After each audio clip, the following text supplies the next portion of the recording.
प्रिय छात्रों, स्वागत है आप सभी का हमारे YouTube चैनल पर। बच्चों, इस वीडियो में हम प्रश्नावली 1.3 के उदाहरण 8 से पढ़ेंगे। तो उदाहरण 8 है कि दिखाइए कि 1.272727 और 27 की बार बार आवृत्ति को P/Q के रूप में व्यक्त किया जा सकता है, जहां P और Q पूर्णांक हैं और Q 0 के बराबर नहीं है। तो हम सबसे पहले 1.272727 को x के बराबर मानेंगे और इसे हम समीकरण नंबर 1 लिख देंगे। अब चूँकि इस संख्या में दशमलव के बाद 2 7 यानी कि 2 और 7 इन दो संख्या की पुनरावृत्ति हो रही है, अतः हम 1 के बाद 2 शून्य लगाकर इसी समीकरण के दोनों पक्षों में गुणा कर देंगे। तो अब दोनों पक्षों में 100 से गुणा करने पर तो यहाँ पर 100x और 27 दशमलव के आगे आ जाएगा, तो 127.272727 और इसी प्रकार से इसे हम समीकरण नंबर 2 लिख देंगे। अब समीकरण 2 में से 1 को घटाने पर हम पाते हैं कि 100x में से 1x जाएगा तो 99x बचेंगे और 127.272727 में से 1.272727 जाएगा तो 126 बटेंगे। अब 99 को उस तरफ भेजा तो x बराबर 126/99, जिसे हम काट कर लिख सकते हैं x बराबर 14/11। और इस प्रकार से हमने 1.272727 को P/Q के रूप में लिखा और यही इसका आंसर है। तो इस प्रकार से उदाहरण नंबर 8 कंप्लीट होता है। अब उदाहरण नंबर 9 है कि दिखाइए कि 0.235353535 को 0.235 की ऊपर बार को P/Q के रूप में व्यक्त किया जा सकता है।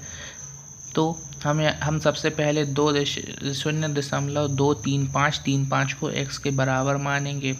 चूँकि हम इस 2 को की पुनरावृत्ति इसमें नहीं हो रही है, इसे हमें दशमलव के आगे निकालना होगा, तो हम इसके दोनों पक्षों में 10 का गुणा कर देंगे। तो यहाँ पर 10x बराबर 2.353535। अब यहाँ पर देखते हैं हम कि 3 5 संख्या 3 और 5 की पुनरावृत्ति हो रही है, तो हम 1 के बाद 2 0 लगाकर इसी समीकरण के दोनों पक्षों में गुणा कर देंगे। तो अब दोनों पक्षों में 100 से गुणा करने पर तो यहाँ पर 1000x बराबर 235.353535 और इसी प्रकार से समीकरण नंबर 2 लिख देते हैं।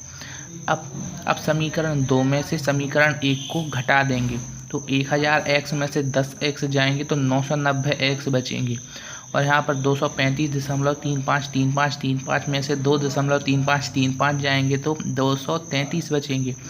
अब 990 को उस तरफ भेजेंगे तो x बराबर 233/90 और यही इसका आंसर होगा, जिसे हमने P/Q के रूप में लिखा। तो इस प्रकार से उदाहरण नंबर 9 कंप्लीट होता है। अब उदाहरण नंबर 10 है कि 1/7 और 2/7 के बीच एक अपरिमेय संख्या ज्ञात कीजिए। तो सबसे पहले हम 1/7 और 2/7 के दशमलव प्रसार ज्ञात करेंगे। तो हम 1/7 का दशमलव प्रसार देखें तो 0.142 और इसी प्रकार से अनेक संख्याएं आएंगी। तो हमें शुरू की 3 संख्याएं लिख लेनी हैं, तो इसीलिए हम 0.142 अप टू डैश लिख लेंगे। इसी प्रकार 2/7 का दशमलव प्रसार देंगे तो हमें से 0.285 अप टू डैश लिख लेंगे। हमें शुरू के 3 अंक की आवश्यकता है। तो अब 1/7 और 2/7 के बीच एक अपरिमेय संख्या हम ज्ञात करेंगे। तो चूँकि इस संख्या में देखें तो यहाँ पर 0.142 अप टू डैश और 2/7 में देखें तो 0.285 अप टू डैश है। अतः 1/7 और 2/7 के बीच कोई भी अपरिमेय संख्या हम लिख देंगे, 0.150 15000 15000 और इसी प्रकार 15 लगा के 10 को बढ़ाते जाएंगे। तो इस प्रकार से हमने 1/7 और 2/7 के बीच एक अपरिमेय संख्या ज्ञात की और यही इसका उत्तर है। इस प्रकार से उदाहरण नंबर 10 कंप्लीट होता है। अब प्रश्नावली 1.3 है 1.3 में पहला सवाल है कि निम्नलिखित भिन्नों के दशमलव प्रसार ज्ञात कीजिए और बताइए कि प्रत्येक का दशमलव प्रसार किस प्रकार का है। तो हम सबसे पहले पहली संख्या देखते हैं कि 36/11। तो हमें 36 में 100 का भाग देना है। चूँकि 36 100 से छोटी संख्या है, इसीलिए हम यहाँ पर एक शून्य लिख देते हैं। उसके लिए हमें शून्य लगाकर एक दशमलव लगाना होगा। तो हम 100 में 3 की गुणा करेंगे तो यहाँ पर 300 आएगा। अब 360 में से 300 जाएंगे तो यहाँ पर 60 बचेंगे। अब चूँकि 60 भी 100 से छोटी संख्या है तो हम एक शून्य अतिरिक्त लेकर 100 में 6 का गुणा कर देंगे तो यहाँ पर 600 आएगा। अब 600 में से 600 जाएंगे तो शेषफल आ जाएगा 0। तो हम लिखेंगे यहाँ शेषफल 0 है, अतः इसका दशमलव प्रसार शांत दशमलव प्रसार होगा। अब दूसरी संख्या है 1/11। तो हमें 1 में 11 का भाग देना है। चूँकि 1 11 से छोटी संख्या है तो हम यहाँ पर एक शून्य लेंगे सबसे पहले। तो यहाँ पर शून्य के बाद दशमलव ले लेंगे। अब चूँकि 10 भी 11 से छोटी संख्या है तो हम एक और अतिरिक्त शून्य ले लेंगे। उसके लिए हमें यहाँ पर शून्य रखना होगा। अब 11 में 9 का गुणा करेंगे तो 99 आएंगे, क्योंकि 99 100 से छोटी संख्या है। अब 100 में से 99 जाएंगे तो 1 बचेगा। इसके बाद पुनः हम एक शून्य रख लेंगे और फिर से यहाँ पर 10 11 से छोटी संख्या होगी तो हम एक और शून्य लेंगे। उसके लिए हमें एक और शून्य रखना होगा। एक अतिरिक्त शून्य के लिए हमें शून्य रखना होता है। तो हम फिर से 11 में 9 का गुणा करेंगे तो यहाँ पर 99 आएगा और इसी संख्या की बार बार पुनरावृत्ति होगी। इस प्रकार इसमें दशमलव के बाद 9 की बार बार पुनरावृत्ति होगी तो यहाँ पर शेषफल 0 नहीं होगा। तो हम यहाँ पर लिखते हैं कि यहाँ शेषफल में संख्या 1 की पुनरावृत्ति हो रही है, अतः इसका दशमलव प्रसार अनवसानी आवर्ती दशमलव प्रसार होगा। तो इस प्रकार अगली संख्या है 4 सही 1/8, जिसे हम 33/8 के रूप में लिख सकते हैं। 8 चौको 32, 32 और 1 33, और ये 8 ज्यों का त्यों रहेगा, इसीलिए यहाँ पर 33/8। तो हमें 33 में 8 का भाग देना है। तो हम 33 में 8 का भाग देकर ये 4.125 इसका भागफल आता है, जो कि एक शांत दशमलव प्रसार है। तो हम यहाँ पर लिखेंगे कि यहाँ शेषफल 0 है, यहाँ शेषफल 0 आया है, तो अतः दशमलव प्रसार शांत होगा। तो अगली संख्या है 3/13। तो हमें इसका दशमलव प्रसार ज्ञात करना है। तो इसका दशमलव प्रसार थोड़ा बड़ा होगा, तो मैंने इसका दशमलव प्रसार ज्ञात करके यहाँ पर लिख दिया है। तो 3/13 का दशमलव प्रसार 0.230769 के ऊपर बार, यानी कि 9 के बाद इसी संख्या की फिर से पुनरावृत्ति बार बार होगी। तो हम इसे बार लगाकर लिख सकते हैं। तो हम यहाँ पर शेषफल 0 नहीं आएगा, तो हम लिखेंगे कि यहाँ शेषफल 0 नहीं है और संख्याओं की पुनरावृत्ति हो रही है, अतः इसका दशमलव प्रसार अनवसनीय आवर्ती दशमलव प्रसार होगा। यहाँ पर हम इसका लिखेंगे, इसका दशमलव प्रसार अनवसनीय आवर्ती दशमलव प्रसार होगा। अब अगली संख्या है 2/11, जिसका हमें दशमलव प्रसार ज्ञात करना है। तो हम 2 में 11 का भाग देंगे और यह है इसका भाग मैंने दे दिया है, आप चाहें तो इसे देख सकते हैं। तो इसका भागफल आएगा 0.181818 और 18 की बार बार पुनरावृत्ति होगी, जिससे हम 0.818 के ऊपर बार लगा कर लिख सकते हैं।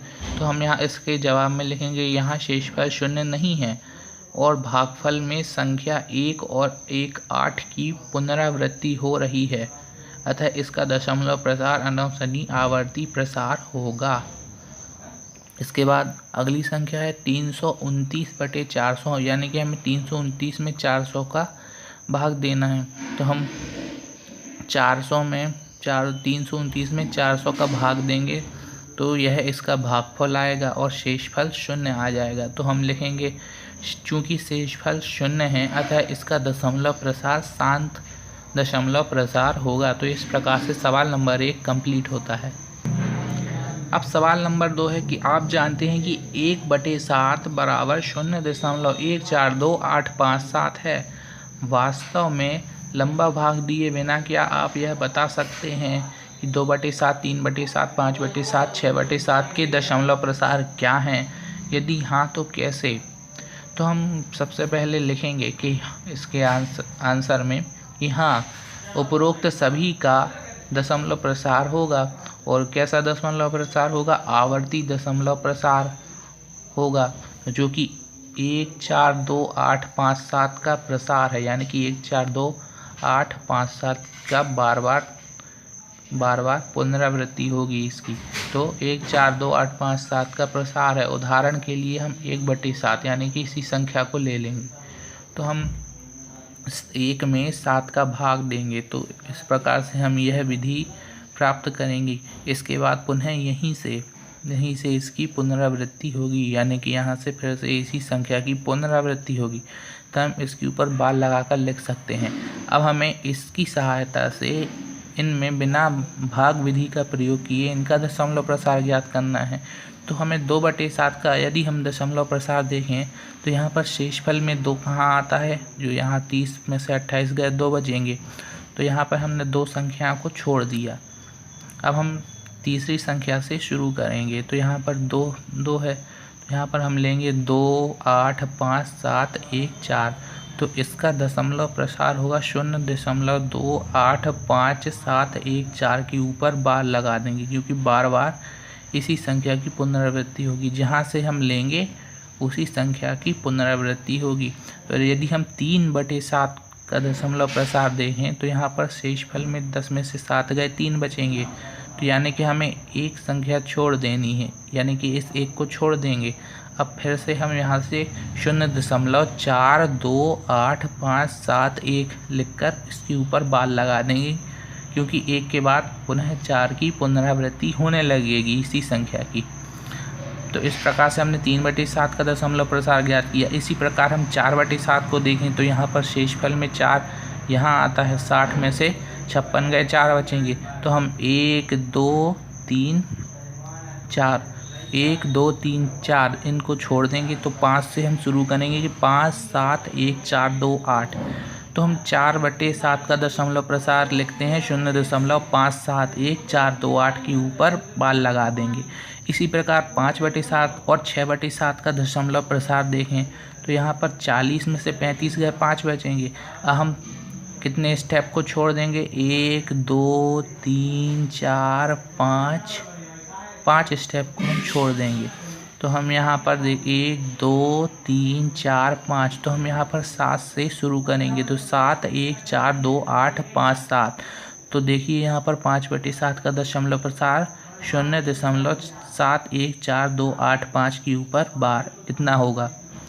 और अगली संख्या का हम देखें तो यहाँ पर 6 आया। तो हम 1 1 2 3 इन 3 स्टेप को छोड़ देंगे। तो इसका दशमलव प्रसार होगा 0.857142।